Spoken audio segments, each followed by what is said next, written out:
비 오는 성탄 이브 날인데요. 이렇게 즐거운 예수님 오심을 찬양하니까 확 살아오르네요. 자, 우리 옆에 분에게 인사합시다. 미리 크리스마스 이렇게 한번. 오늘 내일이 성탄절이긴 한데요. 미리 한번 크리스마스를 외치고 또 오늘 저녁에 크게 외치면 좋겠습니다. 감사합니다. 대림절기 마지막 넷째 주일이고요. 오늘이 또 공교롭게 성탄 이브와 겹치는 날입니다. 성탄절이 하루 앞으로 다가왔습니다. 대림절기는 기다림과 회개의 절기라고 말씀드렸습니다. 우리가 기다림은 아주 삶의 일부분이고 일상이지요. 인생은 기다림으로 가득 차 있습니다. 언제 12월 첫째 주일 대림절 첫째 주일입니다. 그런데 벌써 4주간의 기다림이 오고 또 내일 또 바로 성탄절이 오는 우리의 일상을 보면 기다림은 늘 삶의 우리의 한 일상으로 주어진 것이죠. 임신한 여인은 해산할 날을 기다리고요. 지금 우리 교회 군대를 보내는 부모님들이 많은데 아들 제대할 날을 간절히 꼽아 기다리지요. 물론 군에 간 자녀들은 매일 날짜를 세어가면서 지금 기다리고 있습니다. 제대 날짜를. 또 입시를 지금 보고 있는 우리 자녀들은 합격의 날을 기다리고 있죠. 또 합격하면 또 이제 대학을 졸업하고 취업의 할 날을 기다리고 있고요. 또 이제 졸업 후에는 혼인해서 결혼할 날을 또 가정을 이룰 것을 기다리죠. 또 사업을 시작하거나 직장을 다니며 성공할 날을 기다리고 또 삶에 많은 주어진 일들이 성취되기를 기다리는 것이 인생입니다. 어떻게 보면 우리의 삶에 기다림이 없는 것은 없습니다. 우리 인생의 삶만 그런 것이 아니라 자연도 계속 어떻게 보면 기다림이죠. 물론 자연의 법칙이라 하지만 봄은 찬 겨울이지만 또 봄을 기다리고 봄은 여름을 기다리고 여름은 가을을 기다리고 어떻게 보면 인생은 이렇게 기다림 속에서 인생을 우리가 이어져 가고 성숙해 가고 또 마지막 구원을 완성하는 그날을 맞이합니다. 그리스도인의 세계관에 있어서는 기다림은 결국은 완성을 향한 하나님이 우리에게 주신 은혜인 것을 다시 한번 깨닫게 됩니다. 자, 그런 의미에서 그리스도인에게서 기다림은 소망이지요. 기다릴 것이 없는 사람은 절망합니다. 아니면 방탕하거나요.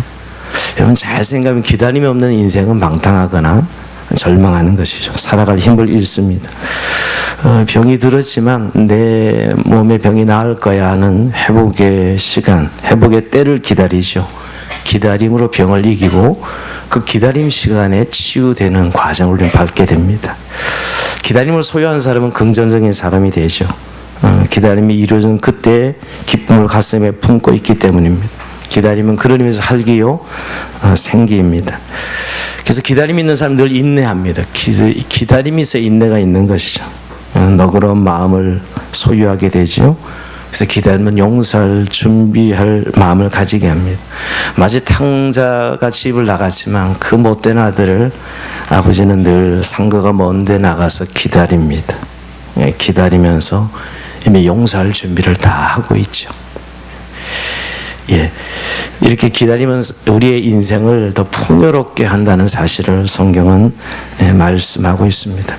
오늘 우리의 이 대림절기의 의미는 이 기다림의 끝에 우리의 구원의 완성이 있다는 사실을 확실히 믿기 때문이죠.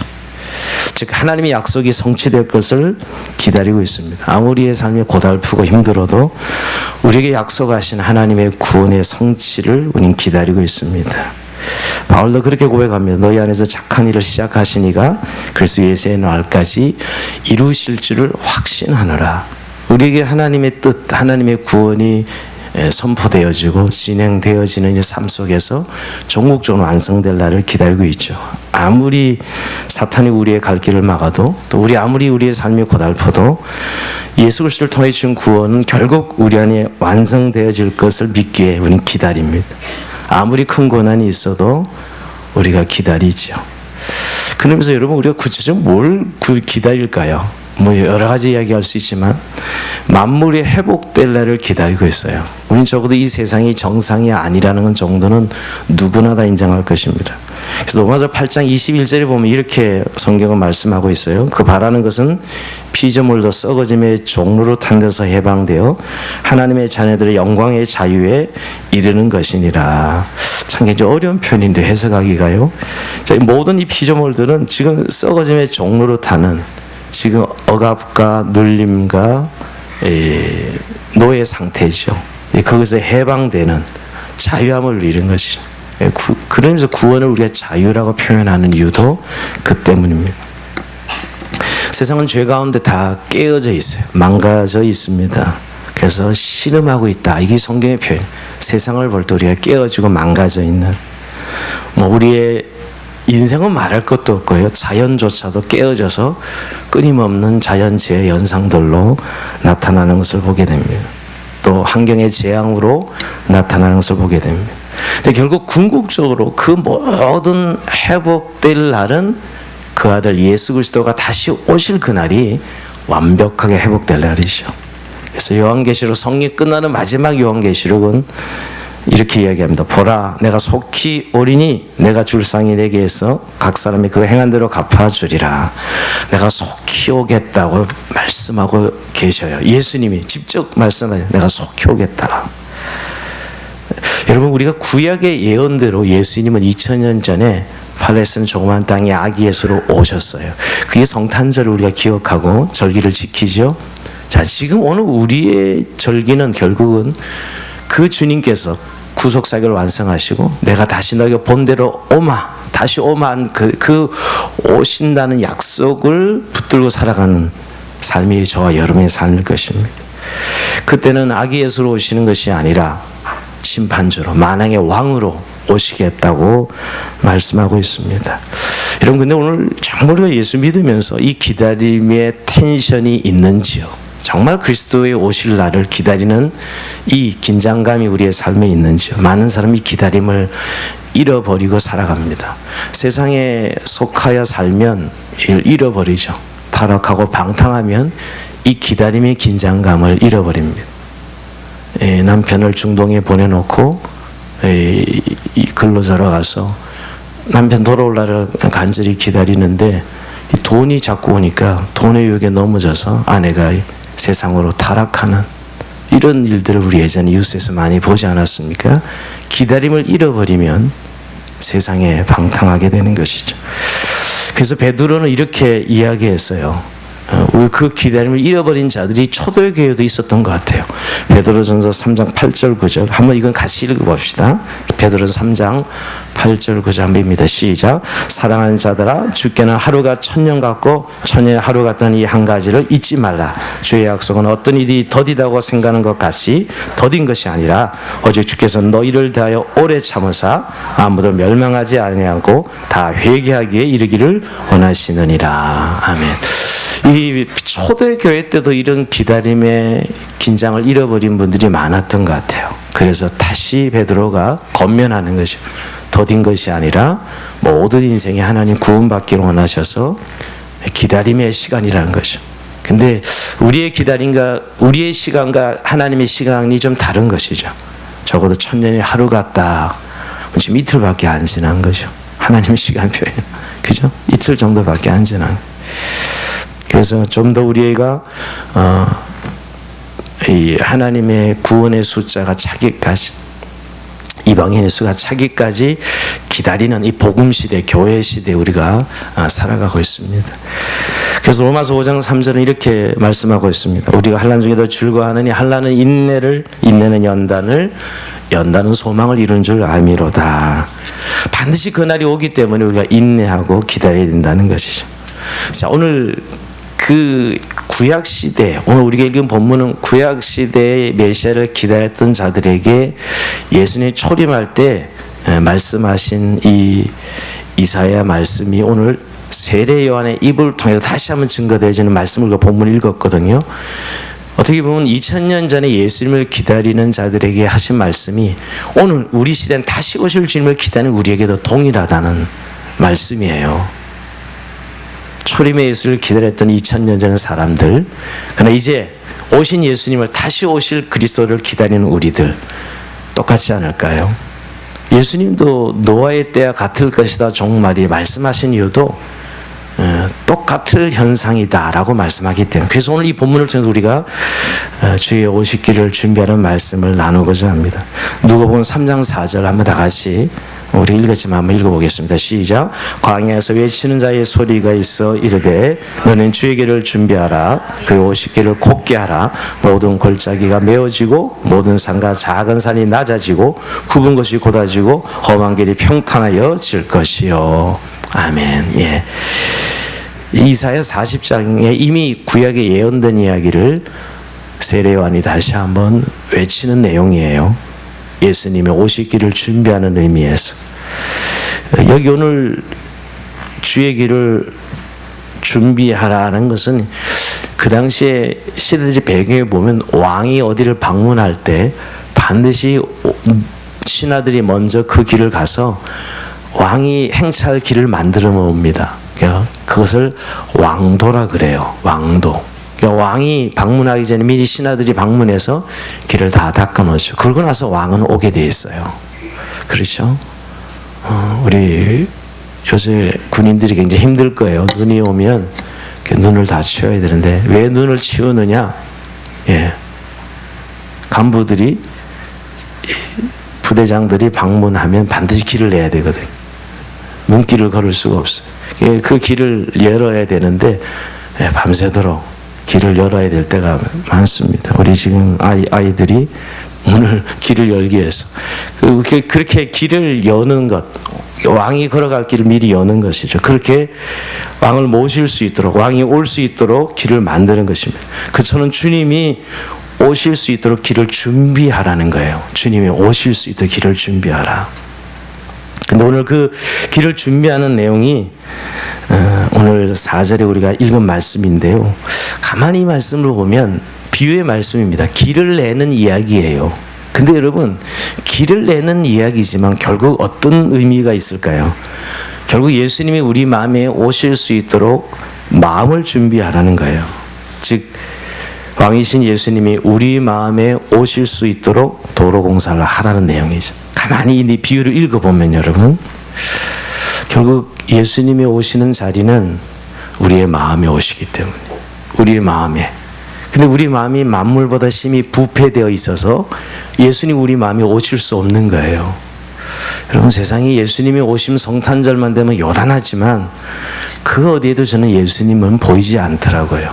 정말 예수님이 오시고자 하는 자리는 우리의 인격의 자리, 우리의 마음에 오시는 것이거든요.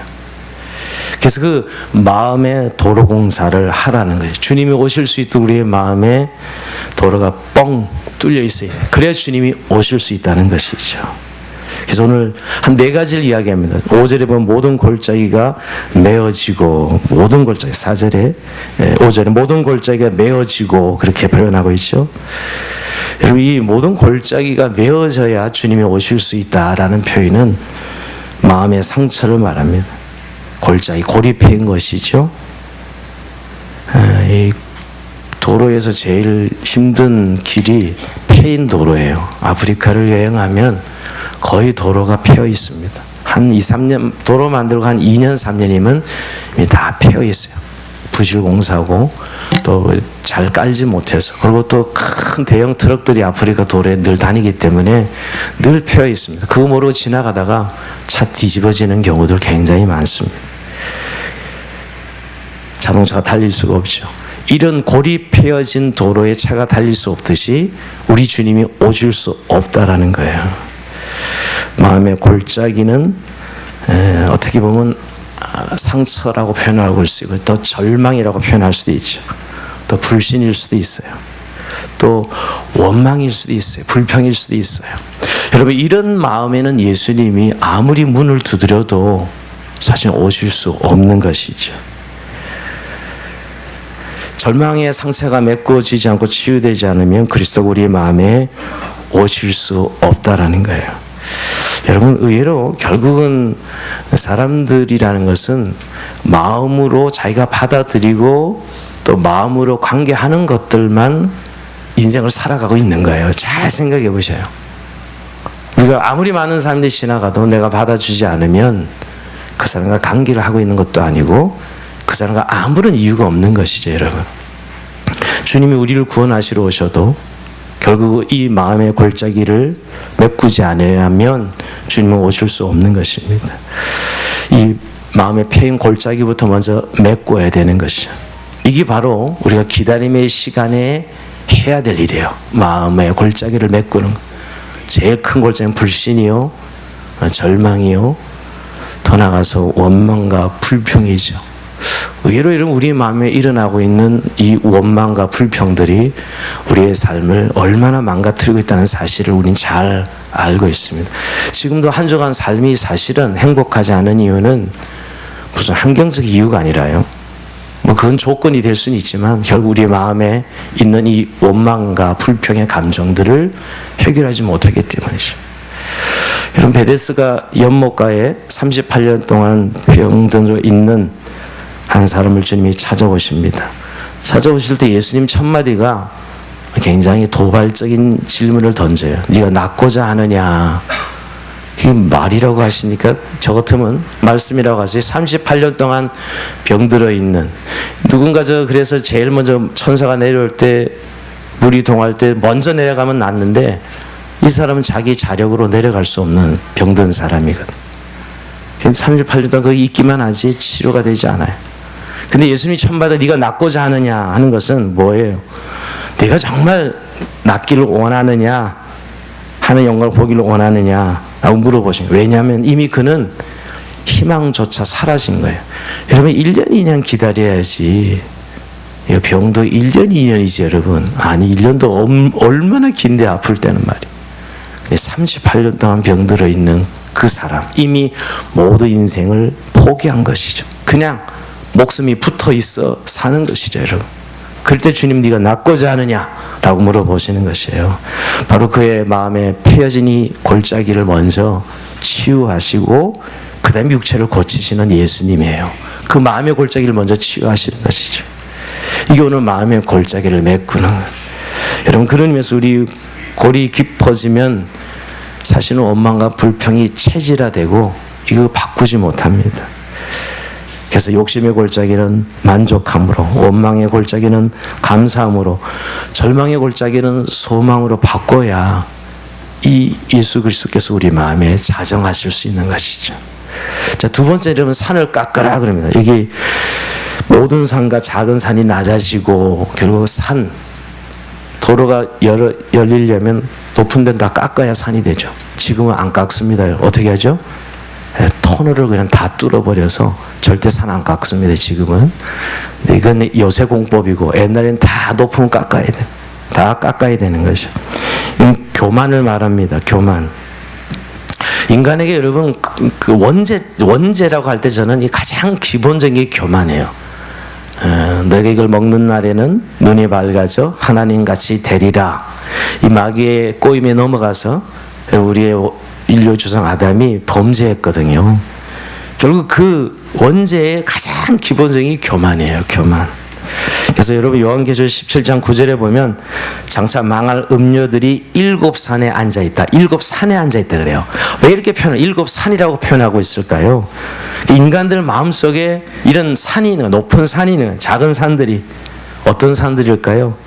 돈의 교만의 산, 지식의 교만의 산, 또 신앙적인 종교적인 교만의 산, 또 자아의 한없이 높아진 산, 또 기술적인 교만의 산, 또 권력에 높아진 산, 공로의식에 사로잡힌 교만의 삶, 이렇게 다 사진 산들이죠. 그 산들이 깎이기 전에는 예수님을 모실 수 없다는 것이에요. 세상 말로 인간은 자기 잘난 맛에 산다 그러죠. 여러분, 자기 잘난 맛으로 이미 굳어져 있는 이 교만은 주님을 모실 수 없는 것입니다. 근데 여러분, 높은 산이 있고 작은 산이 있다 그래요. 그러니까 높은 산은, 예수 믿으면 높은 산은 대부분 깎여져요. 근본적으로 이제 하나님을 인정하고 내 자아를 죽여야 된다는 걸 알고 살아가는, 하나님 도움 없이는 살아갈 수 없다라는 근본적인 예수를 믿으면 이 높은 산은 깎아지지만 여전히 예수 믿으면서도 작은 산이 있어요. 낮은 산들이 우리를 괴롭히고 있습니다. 낮은 산들. 근데 이 낮은 산까지도 깎아야 돼요.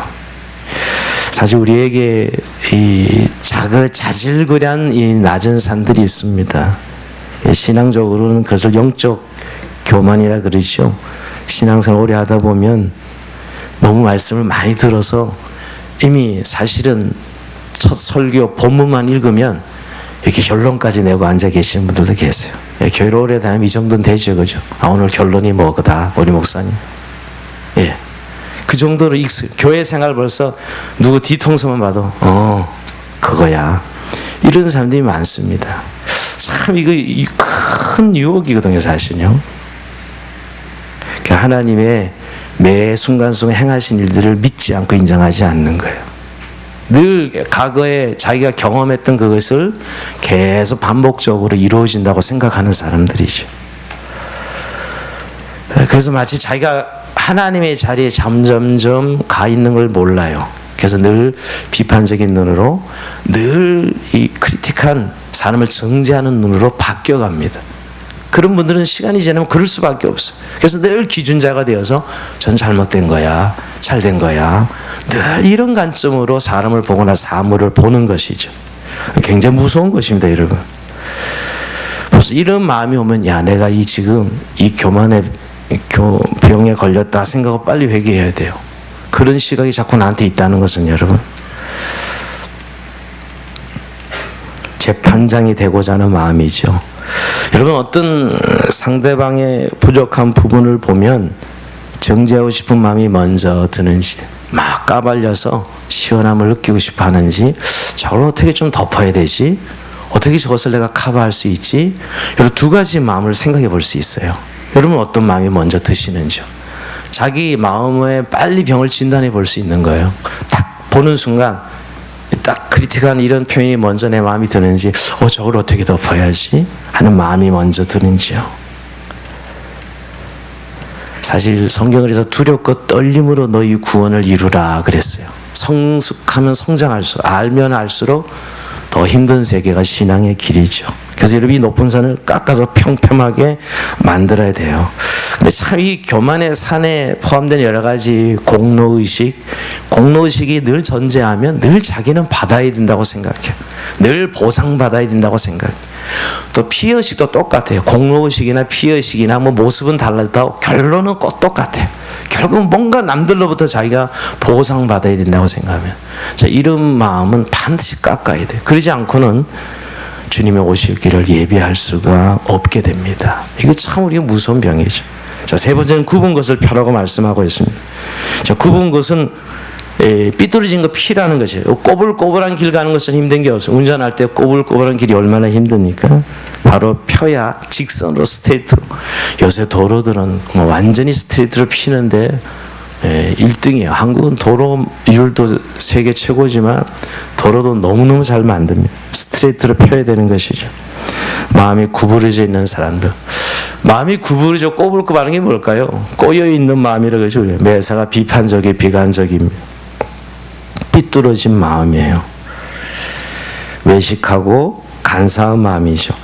이런 거라고 생각해요. 있는 것을 그대로 보지 못하고 꼭 이렇게 비뚤어진 마음으로 보는 마음들, 의외로 우리 마음 안에 많이 있습니다. 그래서 칭찬을 하면 꼭 아첨처럼 들어요. 칭찬하는데 그걸 꼭 아첨으로 듣습니다. 그래서 뭐 화를 내. 왜 화를 내지, 저 사람?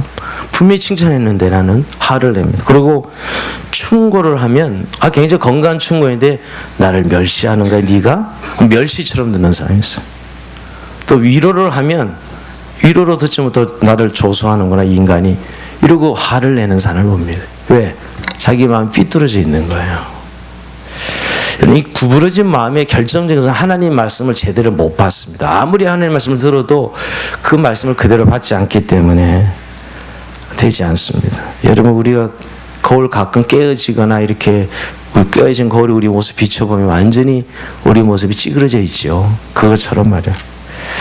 참, 근데 여러분, 우리가 같은 사물을 보고 같은 말을 들어도 전혀 다르게 표현하고 다르게 나타나요. 그게 우리 마음에서 굴절되는 거예요. 제가 예전에 얘기했지만 뱀은 물을 먹어서 독을 만들어내지만 젖소는 물을 먹어서 우유를 만들어냅니다. 똑같은 물을 먹지만 생산해내는 건 다르죠. 똑같은 장면을 보는데 어떤 사람은 굉장히 긍정적이고 그 사람의 장점을 이야기합니다. 근데 꼭 어떤 사람 보고 나면 꼭 그 사람의 단점과 왜곡되고 삐뚤어진 것만 봐요. 저는 이렇게 기자들의 기사를 볼 때마다 좀 글을 보면 이 사람의 마음이 느껴지네요. 기자들이 참 부정적이다. 이 사람 단어를 선택하거나 이 사물을 보는 눈이 왜 이렇게 삐뚤어져 있지? 꼭 누구를 공격하려고 글을 쓰는 사람. 그냥 느껴져요. 그 글에서 이 사람은 들 때부터 저 사건에 대해서 한번 꼬집어서 이야기해야지라고 생각하는 것이죠. 예. 뭐 이번 재천 사건도 보면 뭐 소방관들의 여러 가지 실수나 또 제대로 대처하지 못한 것도 있겠죠. 근데 아예 그 작정하고 그렇게 쓰는 분들도 있는 것 같아요. 뭐 그러려 그런 사람은 없었겠죠, 여러분. 뭐 누가 안 구해내려 그랬겠어요, 여러분. 뭐 어떤 이쪽에서 보면 제 말은 이쪽 똑같은 걸 보는데 자 좋은 거 장점과 긍정적인 부분을 보고 또 그렇지 못하면 같이 봐야 되잖아요. 근데 이쪽은 안 보이고 이쪽만 보여요. 부정적인 것만 보이는 것이죠. 여러분 오늘 우리의 보는 눈이 삐뚤어져 있는 거죠. 꼬불꼬불 비틀어진 마음들을 스트레이트로 펴야 바로 보여요. 이게 오늘 세 번째 주님께서 우리 오실 길을 예비하는 우리에게 말씀하신 내용입니다. 마지막 네 번째는 험한 길이 평탄해질 것이요. 험한 길이 있어요. 험한 길을 여러분 우리가 잘 다듬지 않으면 그 도로로 사용할 수 없지요. 여기서 험한 길이란 것은 거친 마음, 항폐해진 마음, 좀 더 폭력적인 마음, 에이 세라 이런 마음들이 험한 마음이죠. 참 사람 마음이 여러분 다 같은 것 같아도 전혀 그렇지 않고요. 또 내 마음인데도 불구하고 어쩔 때는 이런 마음, 어쩔 때는 저런 마음 변하는 내 마음을 나도 어쩔 수 없는 것을 보게 됩니다. 저는 이 험한 마음이 요즘 사람들이 오직 그 물질의 관점으로 보는 아주 냉소적이고 이기적이고 그리고 이 사람을 사람 보지 못하는 그런 험한 마음들을 봐요.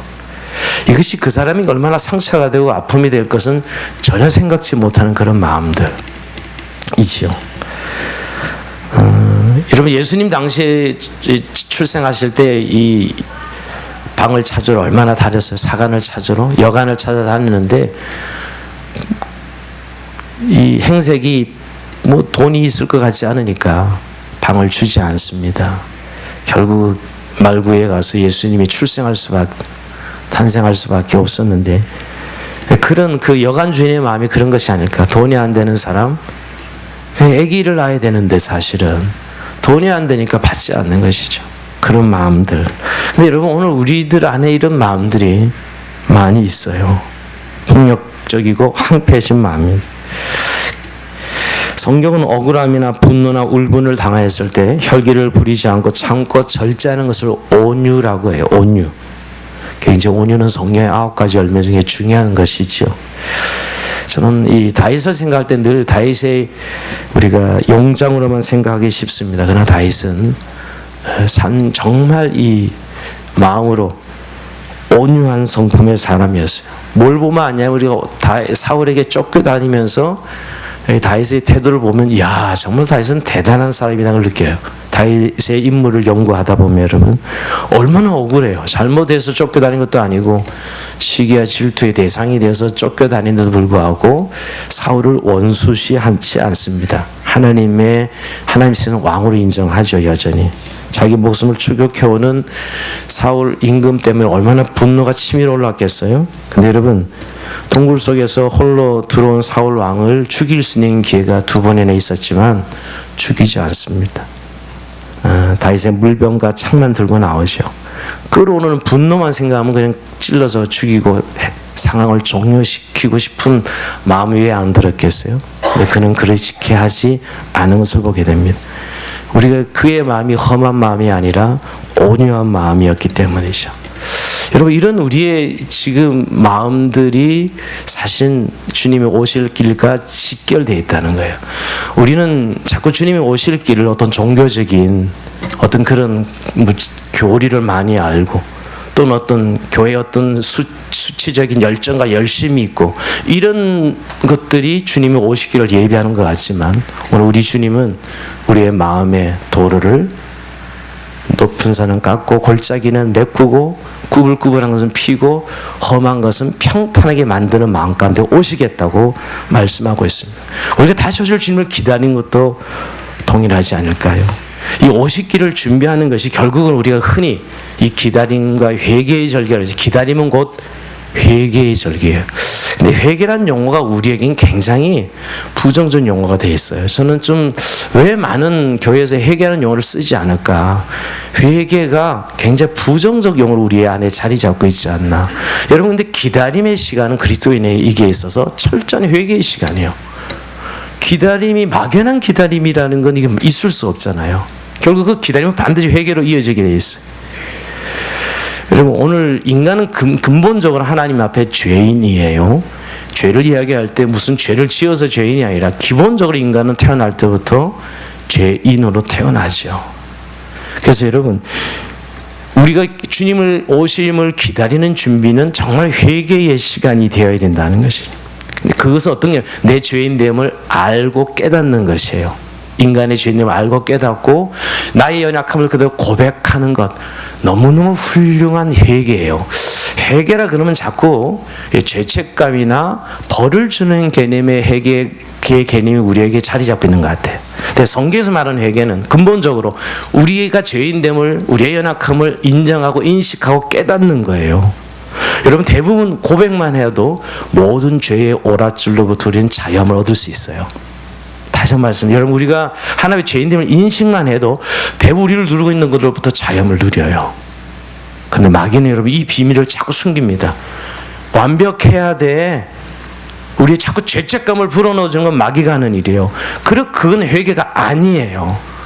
마귀가 우리를 속이는 게 뭐냐면 자꾸 우리의 연약함을 빌미로 우리에게 자꾸 죄책감을 주어서 그래서 회개시키는 거. 이건 회개가 아니에요, 사실은. 더 죄책감은 늘죠, 여러분. 그래서 아예 연말 되면 이 포기한 사람들, 뭐 이미 난 망가졌는데 아예 이제 이렇게 막 가는 인생들이 있죠. 이건 정말 성경의 진리로 다시 돌아오면 우리가 우리 연약함을 인식하고 인정만 해도 대부분 우리를 묶고 있는 죄로의 억압부터 죄책감으로 떠나게 돼 있어요.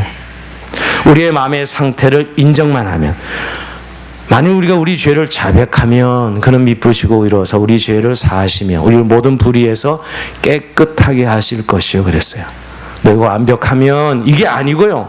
그냥 죄를 고백만 하면 내가 너희 죄를 용서하고 너희를 모든 불의에서 깨끗하게 할 것이다 라고 요한일서 1장 9절에 말씀하고 있는 것입니다.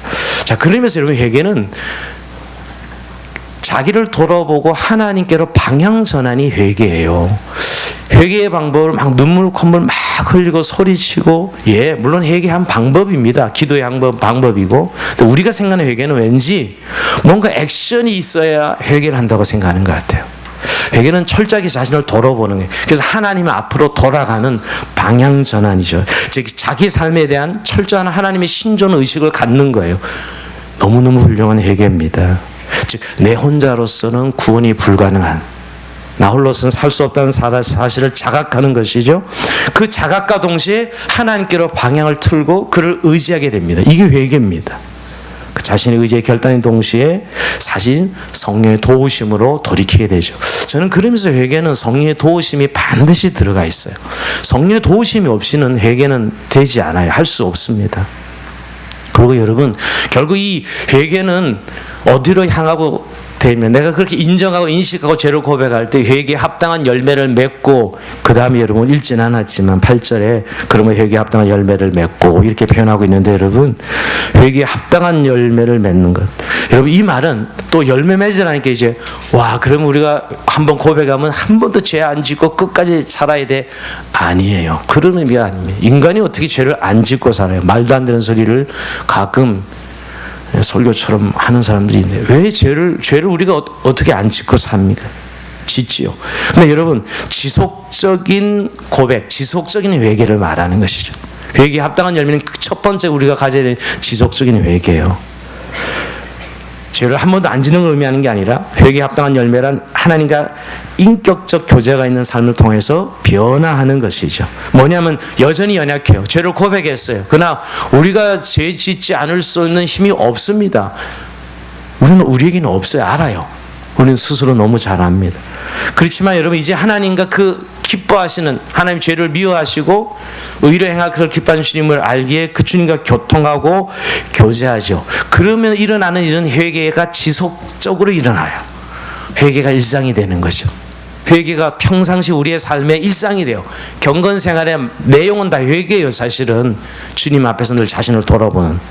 그래서 회개에 합당한 열매라는 건 결국은 성령의 9가지 열매를 말씀하는 거예요. 사랑, 희락, 화평, 오래 참은, 자비, 양성, 충성, 온유, 절제, 이런 열매를 맺어가는 것이 회개에 합당한 열매입니다. 여러분, 그러면서 하나님의 징계가 무섭고서 두려워서 하는 회개는 진정한 회개가 아니에요. 그 상황이 없어지면 다시 그 상황도 돌아가 버릴 거니까. 저는 애들 예전에 매들 때 내 매가 무서워서 사실 손을 빌고 하는 행위는 이건 회개가 아니에요. 나만 없으면 다시 할 행동이 이룰 것을 저는 너무 잘 알고 있어요. 주님이 이런 것을 회개라고 말씀하시지 않습니다. 여러분, 진정한 회개는 하나님과 인격적 관계를 맺고 이제 그리스도를 지속적으로 바라보고 나가는 삶이 회개에 합당한 열매를 맺는 것이죠. 결과가 무서워서 하는 회개는 참된 회개가 아니라는 것이죠.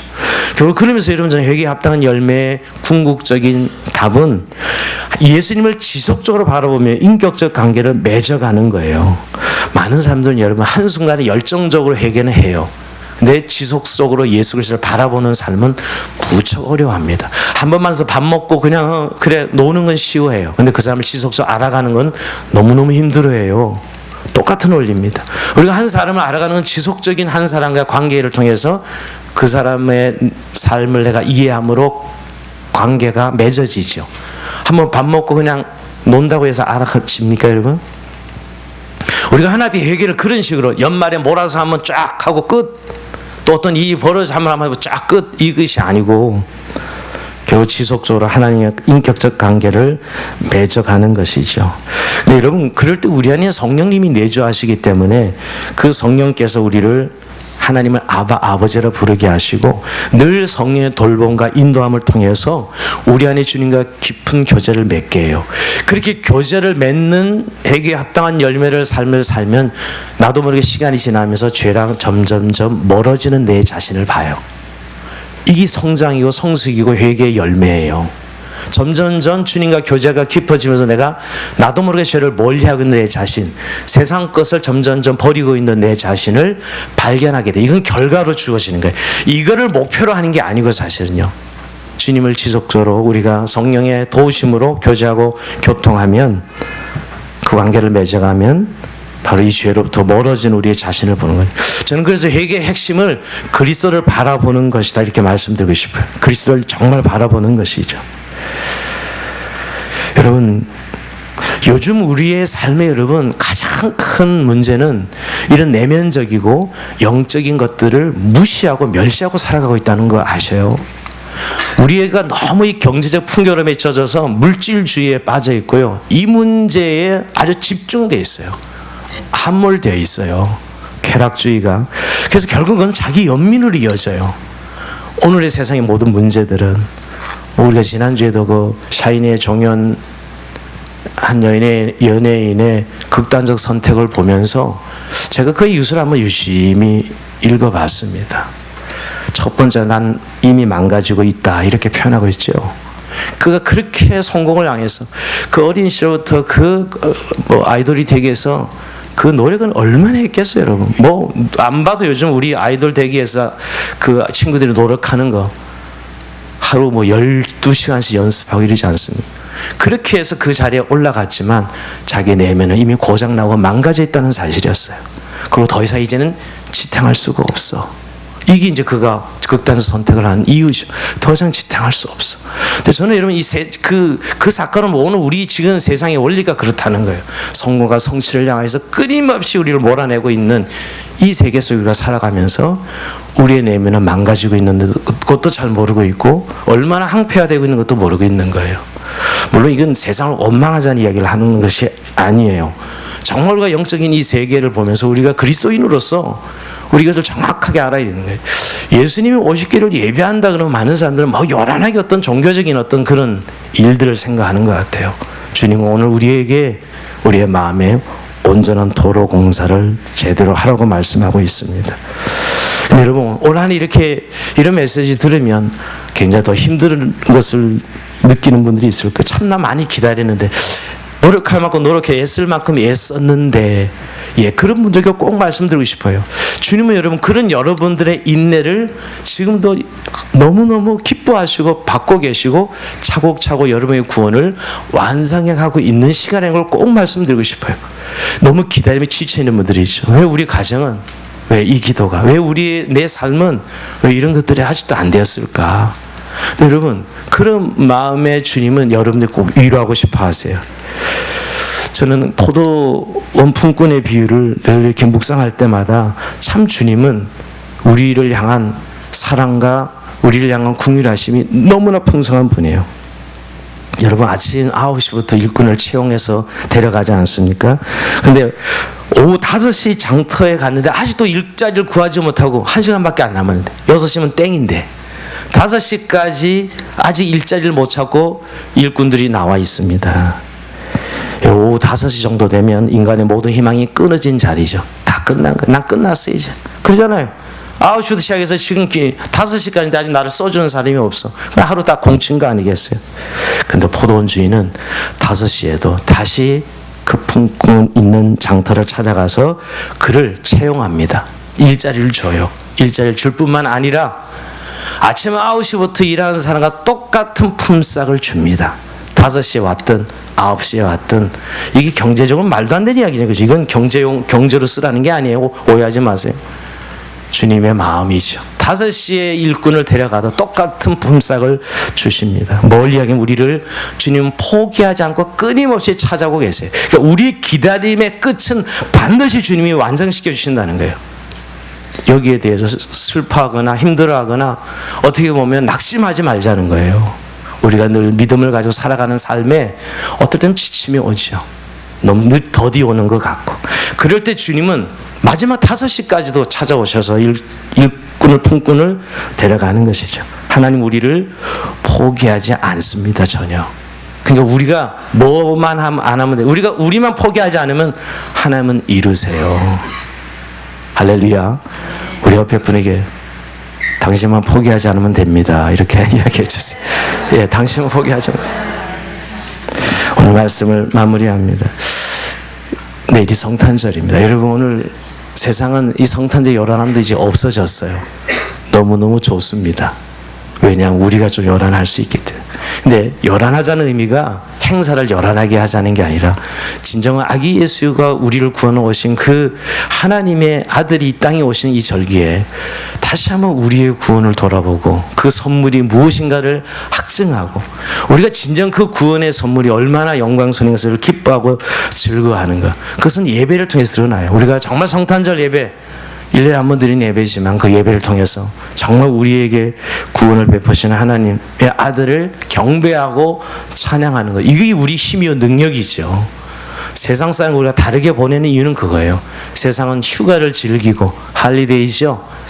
크리스마스가 우리에게 너무너무 귀한 우리의 구원을 베풀어 오신 예수님을 경배하는 날이 크리스마스예요. 예배죠. 마스란 말이 미사잖아요. 천주교 전통에서요.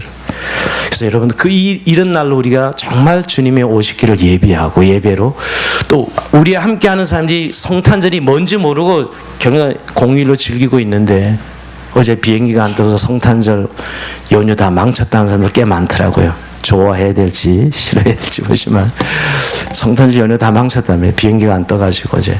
근데 여러분 정말 성탄절이 무슨 날인지 전할 수 있는 시간이기도 해요. 오늘 우리에게 여러분 성탄절이 이런 날이라고 우리의 가족들에게, 우리의 사랑하는 사람들에게, 더 좋다면 우리의 가진 이 예수님의 사랑을 어떤 형태로든지 덕담이든 선물이든 나눌 수 있다면 얼마나 좋을까 하는 생각. 좀 우리의 사랑을 이웃들과 나누는 어떤 일들, 작은 일들이라고 생각해요. 여러분, 우리가 하루, 오늘 내일 이틀 어떤 상황 환경에서 우리가 사람들에게 좋은 것을 나눌 수 있을지, 어떤 분은 택시 타고 잔돈을 안 받고 성탄절, 아저씨 성탄절 선물이에요 하면서 내리는 분도 계시더라고요.